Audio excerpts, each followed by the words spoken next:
nous recevons le pasteur Adams qui est avec nous. Pasteur, bonjour. Bonjour. Merci d'avoir répondu à notre invitation. Nous profitons de votre séjour dans cette ville touristique. Et pour commencer, vous êtes depuis quand à Goma? Depuis le dimanche. Depuis ce dimanche, je suis ici à Goma. Vous êtes dans la ville de Goma, c'est dans quelle mission? Je suis venu dans le cadre d'une campagne d'évangélisation qui est mêlée d'un séminaire public avec l'église Selpa, Salem, 5e communauté. Donc c'est l'invitation que j'ai reçue et c'est pour ça qu'on est là.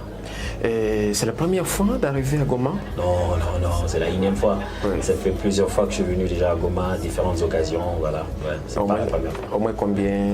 Je ne peux même pas m'en souvenir. Oui. Mais il faut dire que ça fait quand même un peu longtemps depuis la dernière fois que je suis venu, peut-être plus de 3 ans, que je ne suis plus revenu à Goma. Alors, pasteur, vous êtes connu comme un homme dédié, il faut le dire dans ce sens, comme avant c'était comme un chanteur qui a évolué dans un groupe musical. Comment ça se porte aujourd'hui les groupes? Vous voulez parler de Gaël? Bien sûr, le groupe Gaël va très bien. Nous sommes en train de travailler pour savoir quelle est la prochaine approche que nous allons avoir. Chaque année, nous faisons un événement que nous appelons Sanjola. Bon, vous êtes à Goma, vous ne savez peut-être pas comment ça évolue là-bas. Mais cette année-ci, c'est l'année, les 2 ans qui sont passés, c'était un peu plus de repos que quoi que ce soit parce que ça fait 20 ans qu'on fait ça. On a voué toute notre jeunesse à ça. Et on avait dû prendre à une année sabbatique, juste un peu se reposer, prier et donner aux uns aux autres l'opportunité de dire autre chose que Gaël, s'ils ont un chant, qu'ils le sortent, s'ils ont un album, qu'ils le sortent, et de prendre le temps de se ressourcer, de comprendre après 20 ans dans quelle direction Dieu veut qu'on puisse aller. Je pense que on a commencé à capturer un peu petit à petit ce que Dieu attend de nous, et je pense que d'ici 2020, on pourra relancer les choses. Est-ce que c'est facile? Parce qu'aujourd'hui, à part être comme un artiste chanteur, il y a aussi la prédication que vous faites et partout où vous passez. Est-ce que c'est facile de combiner les deux au même moment? En fait, en réalité, cette logique-là, c'est la logique de la télé. C'est la télé qui me connaît chanteur et pasteur après. Pendant que la logique réelle, c'est que je suis prédicateur depuis l'âge de 14 ans. Même quand je chantais, j'étais déjà assistant pasteur dans l'église où j'étais. Donc, ça a toujours été ça, je l'ai toujours combiné. Je pense même que la force de composer vient dans le fait de bien étudier la Bible et de la prêcher. Donc, chaque chose à son temps, dit l'Ecclésiaste. Donc, il suffit juste de bien organiser les choses. On verra ce que Dieu attend de nous. Même les femmes qui ont des jumeaux, on ne se disent pas, je dois en accoucher qu'un. Et l'autre, je ne veux pas en accoucher. On a des jumeaux, on les accouche tour après tour et on finit par avoir 2 enfants. Donc, je pense que c'est faisable.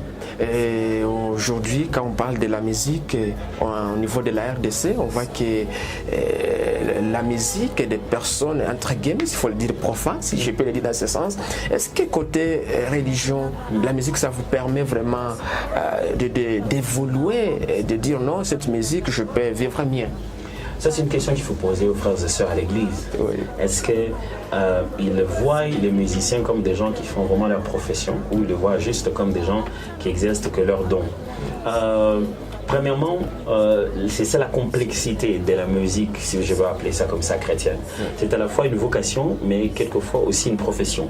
Alors, chaque fois, savoir où placer les limites, de ne pas commencer à utiliser le don pour gagner de l'argent et de ne pas commencer à être utilisé par son talent pour commencer à être exploité. Chaque fois, c'est toujours cet équilibre qu'il faut installer. Mais moi, je recommande à ce qu'une personne ne puisse jamais bâtir toute sa vie sur un seul talent. Je suis musicien, mais je suis enseignant, je suis écrivain. Il y a plein d'autres choses qu'on peut faire pour gagner de l'argent afin de ne pas laisser son cœur être tenté par le don que tu exerces. Étant donné que la finalité de notre don est d'abord spirituelle et d'édification, on ne doit pas tout de suite commencer à tirer le côté professionnel de ça, sinon on risque de déséquilibrer même le côté spirituel de cela. Alors je recommande beaucoup les musiciens à faire autre chose que seulement la musique, à réfléchir autrement. Revenons en arrière, vous êtes à Goma, vous aviez dit que c'est sur quelle invitation, de quelle église? De Selpa, 5e Selpa Salem. Depuis votre séjour, depuis votre arrivée à Goma, on voit, vous semblez être apprécié, sollicité par la population de Goma. Tout le monde devait prendre une photo avec vous, ça vous dit quelque chose? ça veut peut-être dire que ça fait longtemps qu'on s'est vu. Oui, c'est vrai, ça fait longtemps, comme je dis, qu'on s'est vu. Et puis chaque fois que je viens à Goma, je ne viens pas toujours dans le même coin, ni dans le même secteur. Donc il y a ceux qui ont voulu bien me rencontrer ou nous rencontrer quand on était dans un endroit, mais qui n'ont pas eu l'occasion. Maintenant qu'on est ici. Pour moi, ça me rappelle simplement la responsabilité qu'on a, qu'il y a beaucoup de gens qui nous regardent. Pasteur, à part être un pasteur, un chanteur religieux, vous êtes un traiteur, un Congolais, et vous connaissez tout ce qui se passe au niveau de la République démocratique du Congo, s'il faut le dire, si on peut ouvrir cette parenthèse du point de vue politique, comment vous analysez la situation au niveau du pays, surtout qu'on est dans un nouveau régime? Je ne pense pas tout connaître de ce qui se passe. Je connais de ce qui se passe à la télé, ce que vous autres, les journalistes, vous dites ou que vous faites passer sur Internet. Je ne vais pas me prévaloir tout savoir de ce qui se passe, mais il n'y a pas longtemps qu'on venait d'avoir le rapport du président sur la gestion du pays dans ces 10 derniers mois, comme il a dit ça. Il a fait son état des lieux, s'est rempli des promesses, s'est rempli de nouvelles choses. Chez nous, à Kinshasa, il y a du mouvement, on a des sauts de moutons, des choses à gauche, à droite qui sont en train de se construire. Si je dois évaluer une chose qui est très nette, qui est claire, ça n'engage peut-être que moi, mais il y a de l'espoir. C'est-à-dire que les gens se sont dit, voyons voir ce que ça va donner. Et ça, c'est une chose à capitaliser. Et, on attend de la part de nos politiciens, de nos dirigeants, de plus en plus de résultats. Plus de résultats nous permettront de croire encore à ce Congo. Je ne veux pas dire qu'il s'est déjà fait de grandes choses. On attend, en fait. Il y a beaucoup de promesses, beaucoup de débuts d'action. Il y a tellement de terrains sur lesquels ils doivent travailler simultanément, on peut le comprendre.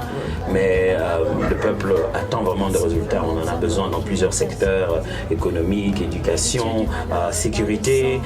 Plusieurs secteurs voudraient que quelque chose soit fait. Moi, je pense qu'à ce moment-ci, la présidence a présenté son plan de changement et conscientiser tout le monde. Parce que franchement, si on attend que les gens qui sont nommés, qu'ils viennent arranger nos problèmes, ce n'est pas du tout logique. Leur premier objectif, c'est de nous motiver à participer à un plan collectif de changement. Et est-ce que la politique au pays, ça vous permet d'avancer, vous, en tant qu'artiste et musicien? Je pense qu'à ce jour, je vais être très sincère, que le domaine de l'art n'est pas suffisamment légiféré. Les droits d'auteur sont difficiles à être obtenus. Ces choses-là, on n'en parle presque même pas. Mais je pense qu'on vient d'installer un nouveau ministre dans ce domaine.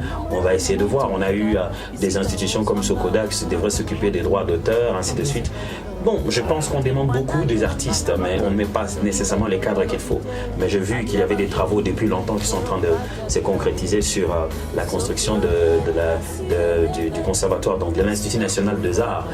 On vient de finir le musée, on va construire maintenant l'université en matière d'art et de musique et tout.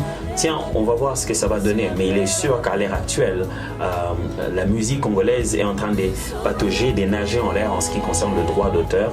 Et elle s'est fait, à ce jour, je vais dire littéralement voler maintenant. La musique congolaise, elle s'est fait prendre, voler, et les gens ont changé ça à leur manière. Maintenant, allez, on commence à perdre petit à petit notre première place en matière d'art.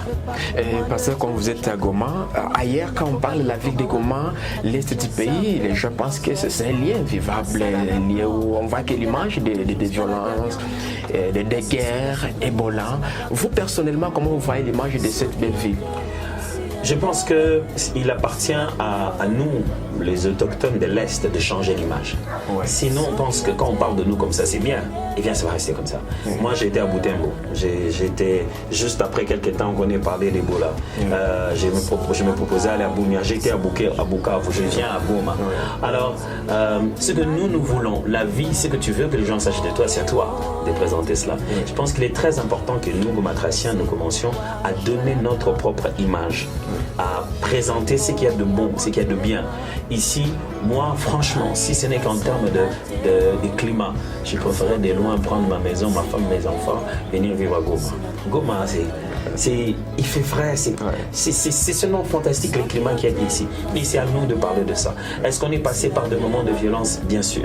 Mais je pense que le message de Goma serait, nous avons été des ossements desséchés, et maintenant nous sommes revenus à la vie. Nous sommes revenus à la vie de descendre d'où nous sommes venus. La ville de Goma ici, c'est pas la première ville. Les volcans Nyiragongo, quand il a fait son éruption, je suis venu après cela. On a fait une tournée à chanter avec des Norvégiens ici. Après, quand il y a eu des problèmes problèmes, des guerres, ainsi de suite. Je suis venu plusieurs fois. Mais Goma est en train de renaître des cendres. Je vois des hôtels qui se construisent, ainsi de suite. C'est à nous de dire qu'on est en train de renaître. Les gens ne vont pas les dire à notre place. C'est à vous, les journalistes, de dire à tout le monde que Goma n'est pas un cimetière. Des êtres vivants vivent là et Dieu a un projet pour vous. Alors, un message, on sait, c'est vrai que Goma fait face à plusieurs cas, plusieurs faits, notamment l'insécurité. La province est victime de tout ça. On a connu aussi plusieurs cas d'Ebola qui ont été enregistrés. Un message que vous pouvez lancer aux Congolais, également à tout le monde. Le message que je vais lancer aux Congolais, j'aimerais d'abord leur demander de ne pas laisser d'autres personnes écrire notre histoire. Ce que vous devez savoir du Congo, ce sont les Congolais qui peuvent mieux vous le dire. Je préfère que vous preniez un téléphone, que vous appelez votre frère, votre soeur qui est à Goma pour lui demander comment ça va. Pas qu'est-ce que l'Internet dit, pas quelles sont les photos qui sont mises là-bas. Si vous voulez vraiment aider le pays, vous devez entrer en contact avec des individus, avec des structures, avec des personnes qui sont en train de le faire. Nous qui sommes peut-être aux frais dans certains coins de la ville, ça ne signifie pas que tous nos frères vont bien. Il ne s'agit pas des Goma, il s'agit des êtres humains, de nos frères, de nos soeurs, de nos cousins, de nos tantes, de nos belles familles qui vivent à ces endroits, Goma, Butembo, Bunia, qui vivent à ces endroits. Ce sont nos frères. Et si nous voulons vraiment les aider, nous devons commencer à mobiliser des moyens internes pour pouvoir venir au secours de leurs besoins. Et ça ne demande pas que ça vienne de la communauté internationale. Ça peut venir de nous. Si on peut commencer à partager entre nous, je pense qu'on peut faire face à ces difficultés qui sont en train de connaître actuellement. C'est peut-être l'avant-dernière question. Goma a aussi des talents. Vous aviez déjà livré quelques prestations ici à Goma. Quand je parle des talents, on voit certains jeunes de Goma aussi qui font bien la musique, qui chantent bien. Vous envisagez même enregistrer soit une chanson avec un artiste de Goma? J'ai déjà enregistré des chansons avec des artistes de Goma. J'ai déjà enregistré avec le frère Alimbaya. Ça dépend toujours de quel moment et à quelle période je viens. Et si quelqu'un a un projet, on voit toujours comment travailler. Donc, Goma a des talents incroyables. Pasteur qui a je me suis de le dire, une dame qui chante parfaitement aussi bien. Comment se porte la maman?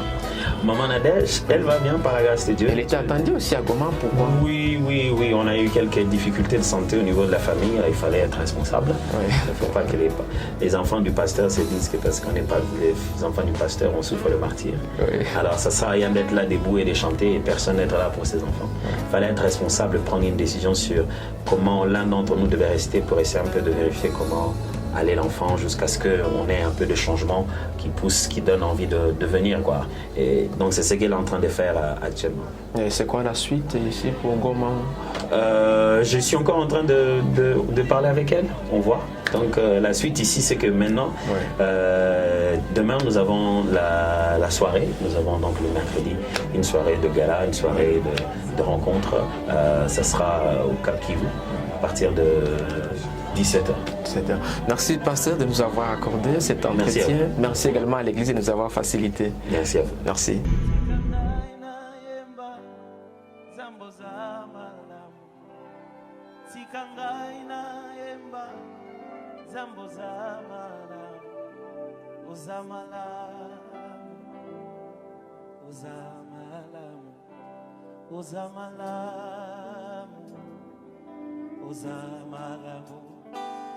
Sikangai na